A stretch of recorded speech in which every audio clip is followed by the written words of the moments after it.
I thank the gentleman, my colleague from Georgia, for yielding the time and for his kind words. And I also want to thank Majority Leader Steny Hoyer and Chairman Colin Peterson and their staff for quickly scheduling this bipartisan resolution for consideration today. Mr. Speaker, this USDA's Food and Nutrition Service for 40 years of fighting hunger in the United States. There are more than 36 million food insecure or hungry people living in America today. The Food and Nutrition Service, or FNS, is the lifeline for the hungry in our country. The mission of FNS is to provide children and needy families better access to food and a more healthful diet through its food assistance programs and comprehensive nutrition education efforts. FNS does this by administering the food stamp, now called SNAP program, and child nutrition programs that include the school and summer meal programs. Without these programs and without the dedicated staff at FNS, millions of people in this country would be facing hunger and malnutrition. Their work and dedication should be commended, and I am pleased to be the lead sponsor of this resolution honoring the 40th anniversary of the Food and Nutrition Service. And I'm also pleased that my good friend and colleague, the gentlelady from Missouri, Joanne Emerson, is a co-sponsor of this resolution. Unfortunately, my good friend cannot be here for this debate, but she is a strong supporter of FNS, and I ask unanimous consent to insert her statement into the record following my remarks. Mr. Speaker, over the past 2 years, we have seen a major expansion in our nation's anti-hunger programs. SNAP has been expanded twice.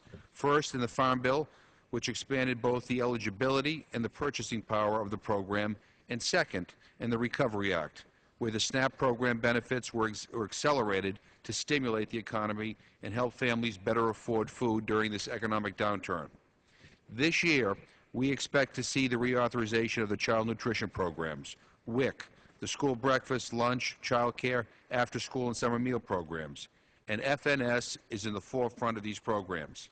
Mr. Speaker, I'm pleased with the work FNS has done for the past 40 years, but this is also an opportunity to look to the future.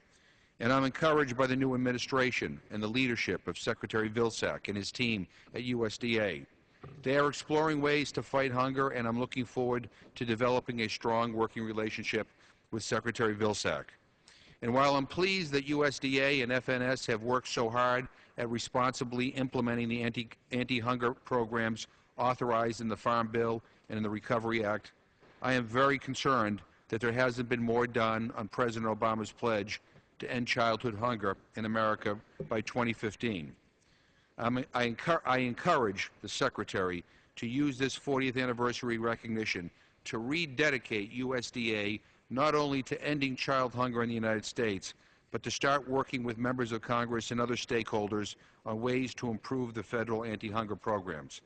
I believe the Secretary should convene a cabinet-level working group consisting not only of members of the administration, but also congressional leaders, in order to brainstorm on ways the administration and Congress can work together to combat hunger in our country. We need to show that the goal of ending child hunger by 2015 is something that this administration is committed to achieving. I also encourage USDA and FNS to look into using their regulatory authority to make it easier for eligible families and individuals to sign up or be recertified for SNAP and other federal anti-hunger programs. In Massachusetts, we are seeing backlogs of new applications that last upwards of several weeks between submission of the application and approval or denial of that application. The issue is increasing the number of people who are becoming the issue is the increasing number of people who are becoming eligible for SNAP at the same time as current SNAP participants need to be recertified in order to continue participating in the program. The result is a backlog of cases for state administrators, causing lengthy delays that result in denial of food to hungry people. Finally, I strongly encourage the White House to convene a conference on food and nutrition in order to bring together our nation's leaders and stakeholders on hunger and nutrition. We need to put into place a strategy, a comprehensive strategy to end all hunger in this country, and we need to do so while improving the availability of nutritious food. That will take presidential leadership, and I hope President Obama will convene this conference soon.